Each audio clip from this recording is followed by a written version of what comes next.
Hey friends, welcome back to the channel.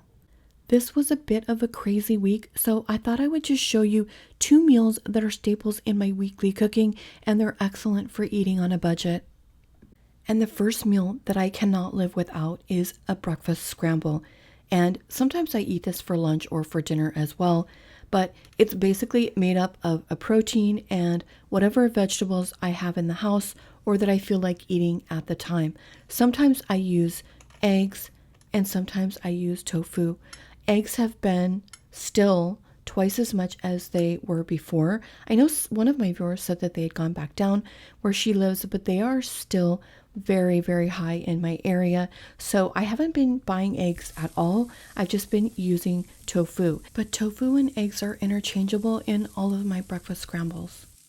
And breakfast scrambles are a great way to use up any kind of vegetable that's kind of getting old or wilted, like these tomatoes that I have.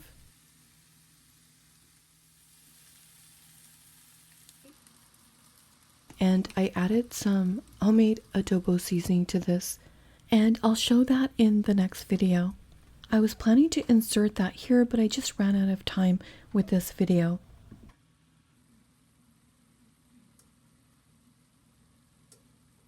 Sometimes I'll add some additional water to this and then cover it so that the kale and the tomatoes get nice and soft.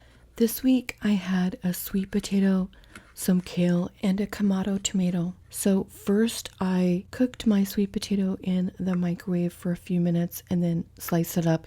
And if you've never tried a Kamado tomato, they are sweeter than most tomatoes. And they look kind of brown on the outside, but they are a nicely balanced tomato. So I've really been enjoying these. I generally pick these up at Trader Joe's, but I do love all tomatoes. I like to slice these and eat these on top of some bread along with some hummus and then a little balsamic glaze over the top. It is so delicious. It's one of my favorite snacks. And if you make your breakfast scramble the way I'm making it here, you do have to be careful because I'm not really using any oil, so it will stick to the pan. If your water runs out and gets too dry, it'll start to stick to the pan. But I just like to use quite a bit of water there in the beginning just to get everything mixed up. And it also helps to, like I said earlier, soften that kale to where I want it. And I do prefer to use the little cherry or grape tomatoes just because they end up being little flavor bombs when you bite into this, as opposed to the chopped up tomatoes that kind of just blend into it. But they're both good, and I was out of the cherry tomatoes. And then I'm going to add the adobo seasoning to this one as well. I actually really like this seasoning blend, and sometimes I like to add nutritional yeast to this. And I usually eat this along with a piece of toast and either some hummus or avocado on top of that toast. And I've showed you guys this before. This is my favorite hummus. It's called Mediterranean style. It's very bright and it's affordable for me if I moderate how much I eat of this, and a serving size is 2 tablespoons. So I usually measure this out and then put that on top of my toast. And by using either the hummus or the avocado, it gives me some much needed fats for this meal. Again, this is one of my favorite breakfasts. I love the way I feel after I eat this, and it is very tasty.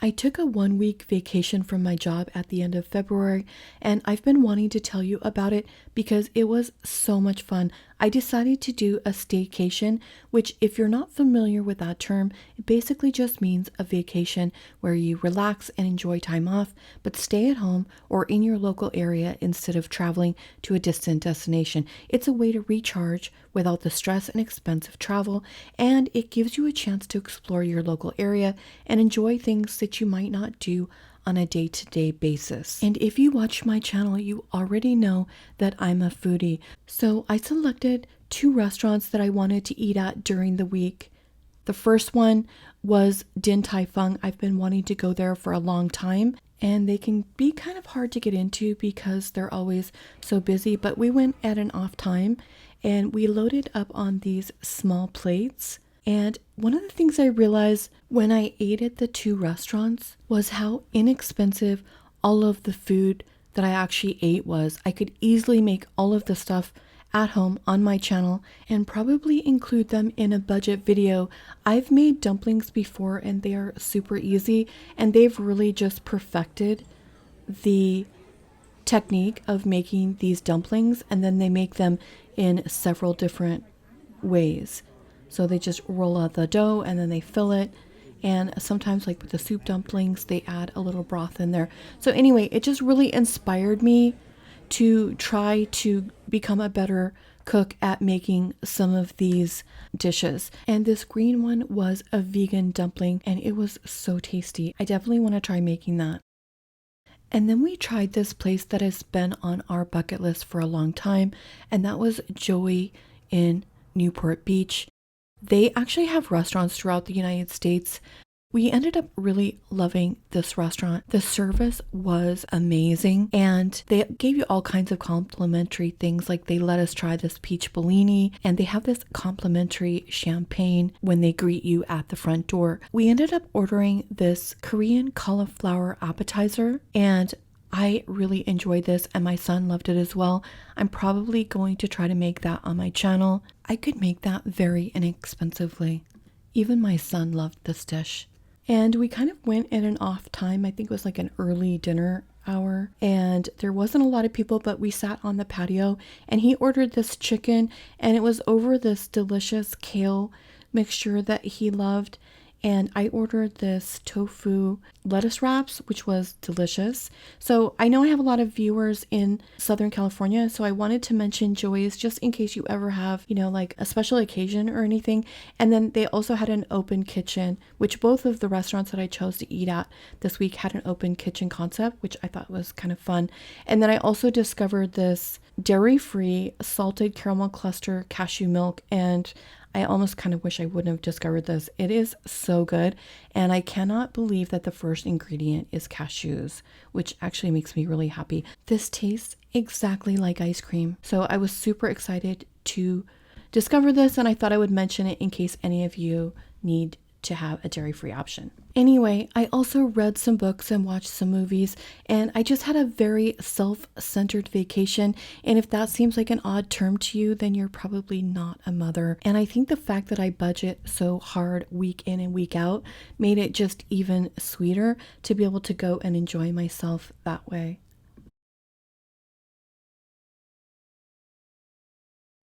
And the next meal I'm going to show you is a meal that I eat weekly. The ingredients change slightly, but it always starts with this tofu. And I just cut it up into bite-sized pieces, and I fry it in some sesame oil. I just kind of quickly fry this. And for my viewers that are not familiar with tofu, it really doesn't need to be cooked, but you do that to enhance its texture and to absorb the flavors of whatever it is you're cooking it with.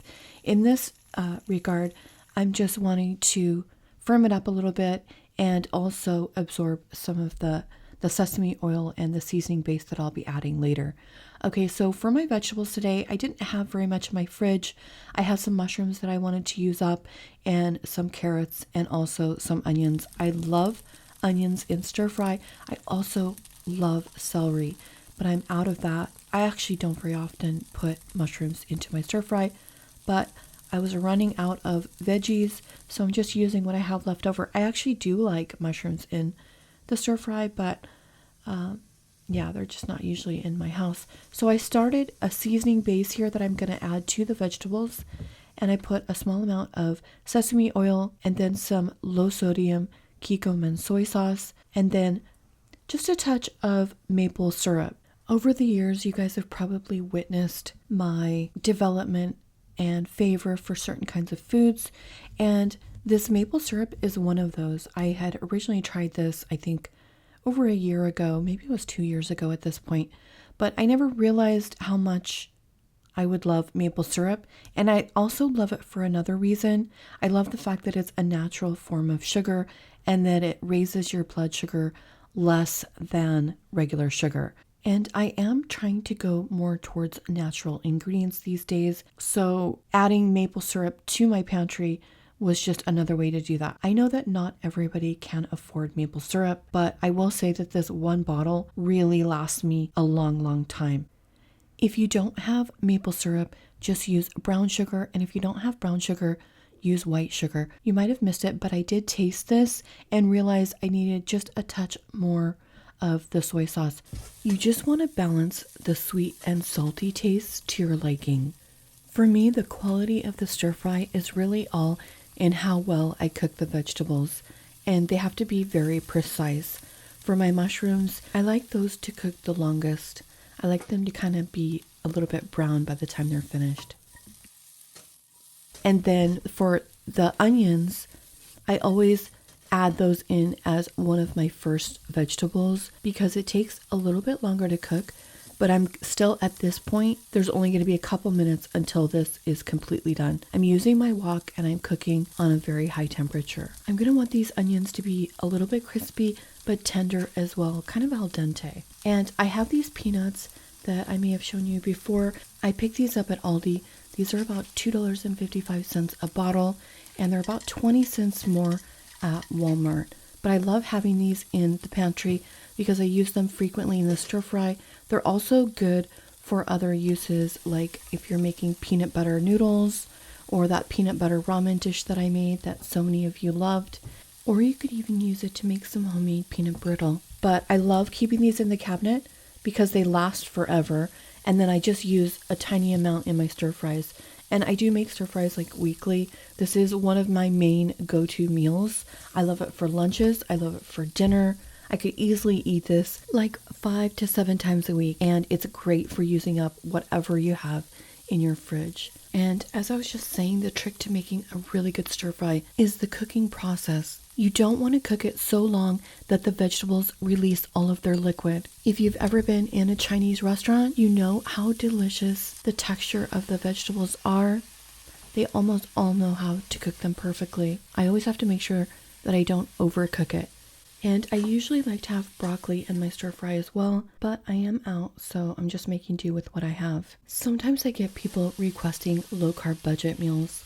This dish can easily be low carb. Sometimes I just eat this alone without rice, especially when I'm cutting carbs. And you can either just completely eliminate any sugar or maple syrup in this or add in your own low sugar alternative as well. And if you think about it, the ingredients of tofu, onions, and carrots are super, super inexpensive. So in my house, if one of us makes a batch of rice, we'll leave a note for the rest of us to let us know that we made the rice and it's in the fridge. So my son made this pot of rice and I decided to make the stir fry since he'd already had that step done. And this is actually basmati rice. I recently bought this 20-pound bag at Sam's Club. And we usually use jasmine rice, but it was nice to kind of mix things up this time. We do love both jasmine rice and basmati. And I'm taking this for my lunch today. This is delicious, and it always is. I'm always looking forward to my lunch. Sometimes I top it with sesame seeds. I do love all things sesame. And then I have one of my favorite stir-fry condiments, which is chili garlic sauce.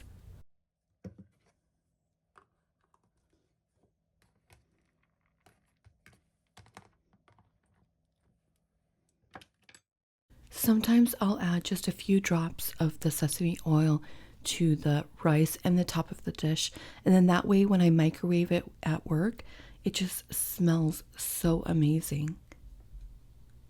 I also have this little bottle for the low sodium soy sauce that I take, but I don't usually end up using it. I just like to have it in case I need it, but it's usually perfectly seasoned. Thank you so much for watching, and I also want to send a big thank you to my new channel subscribers and Patreon supporters. I appreciate your support so much, and I'm going to be posting shortly to show you an item that you helped me purchase for my channel. I hope you have a great week, and I'll see you next Sunday. Morning has broken, my windows are open. Wanna feel the wind blow through my hair. Which way do I follow? What happens tomorrow? I turn to you and hope you can guide the way. Sometimes I give up, just wanna be on